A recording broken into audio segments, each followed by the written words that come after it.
नमस्कार। हिंदी की पाठशाला यूट्यूब चैनल में आप सबों का स्वागत है। अब हम लोग रीति काल के रीति सिद्ध कवि जो श्रृंगार रस के श्रेष्ठ कवि हैं, कवि बिहारी लाल, उनके द्वारा रचित बिहारी सतसई का यह दोहा पढ़ेंगे और उसकी व्याख्या करेंगे। सालती है नट सालसी, क्यों हूँ निकसती नाहीं, मन मथने जानो कसी, खूबी खूबी जिया माहीं। अब इसमें कठिन शब्द हैं। सालती, सालती का मतलब होता है सालना, यानी कि दर्द देना, चुभना। और है का मतलब है, और नट साल, नट साल नष्ट साल से जो है बना है। नष्ट यानी कि जो नष्ट हो गया है, साल यानी कि टूट गया है। तो इसका सीधा अर्थ हुआ कि जब कोई शस्त्र होता है जो नुकीला होता है, उसकी नोक जब टूट जाती है तो वही जो है नट साल यानी कि खंडित अस्त्र या शस्त्र। सी जैसी, क्यों हूँ निकसती नाही, क्यों हूँ निकसत यानी कि निकलती नाही माने नहीं।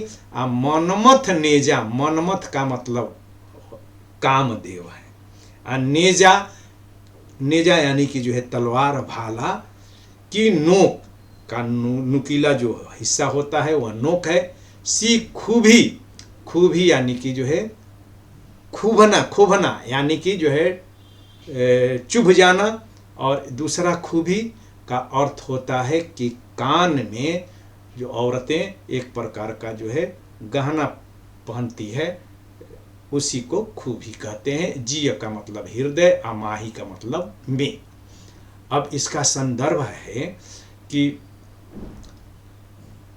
रीतिकाल के कवि बिहारी द्वारा रचित बिहारी सतसई से उद्धृत है, जो मैं पहले ही बता दिया। अब इसका जो है प्रसंग है कि नायिका अपने कान में खूंभी पहने हुए है, यानी कि कोई आभूषण पहने हुए है, कनफूल, और उस कनफूल पर नायक रीझ गया है। और उस कनफूल को देख करके उसके मन में काम भावना उद्दीप्त हो जाती है। इसी का वर्णन वह अपने मित्र से या नायिका की सखी से, जिस जो धुती भी हो सकती है, से कहता है और नायिका से मिलने की इच्छा व्यक्त करता है। इसी का इसमें वर्णन है। अब इसकी जो है व्याख्या करेंगे हम लोग। तो नायक नायिका की सखी को या अपने मित्र को संबोधित करते हुए कह रहा है कि हे मित्र, या अगर जो है सखी है तो हे प्रिय, तुम्हारी सखी जो नायिका है कि कानों की खूंभी, कानों में जो उसने आभूषण जो है पहना है, वह खूंभी मेरे हृदय में धस गई है। कैसे धस गई है?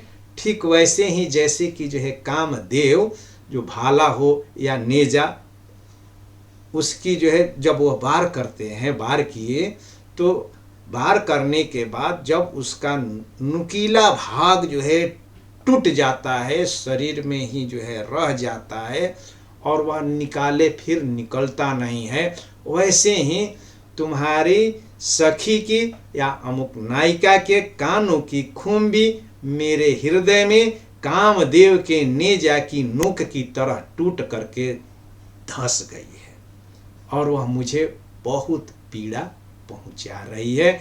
और निकसत यानी कि वह निकल ही नहीं रही है, भीतर ही धसी की धसी रह गई है। इसलिए यह मेरी पीड़ा या मेरा यह दर्द जो है खत्म होने वाला नहीं है, समाप्त होने वाला नहीं है तब तक जब तक कि नायिका के साथ साहचर्य न हो, नायिका मुझे मिल न जाए, या वह अपने हाथों मेरे जो है दिल में चुभे हुए नेजा के नोक को निकाल न दे।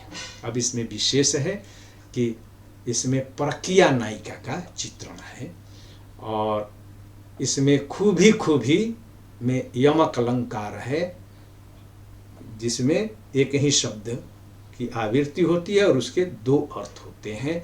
तो एक खूबी का मतलब कान का आभूषण, और दूसरा का मतलब जो है चूहा हुआ, धसा हुआ। और नटसाल सी यानी कि नटसाल जैसी, तो इसमें जो है उपमा अलंकार हो गया।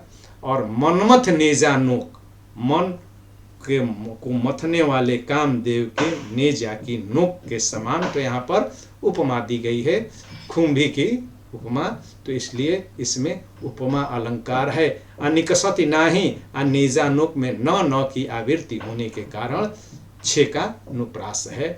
भाषा तो साहित्यिक ब्रज भाषा है, परिनिष्ठित भाषा है, और जिस पर रिझ करके ही पद्मसिंह देव शर्मा जी कहते हैं, पद्मसिंह शर्मा की जीवनी बौरी क्यों लगे बौरी चाखी अंगूर, यह दोहा छंद में है, जिसमें मात्र 24 मात्राएं हैं। और इन 24 मात्राओं में ही जो है कवि बिहारी लाल ने अपनी कल्पना शक्ति और भाषा की समाहार शक्ति के माध्यम से अर्थ वैभव पैदा करने में समर्थ हुए हैं। इसीलिए उनके दोहों के बारे में कहा जाता है कि बिहारी लाल ने अपने दोहे रूपी गागर में सागर भर दिया है।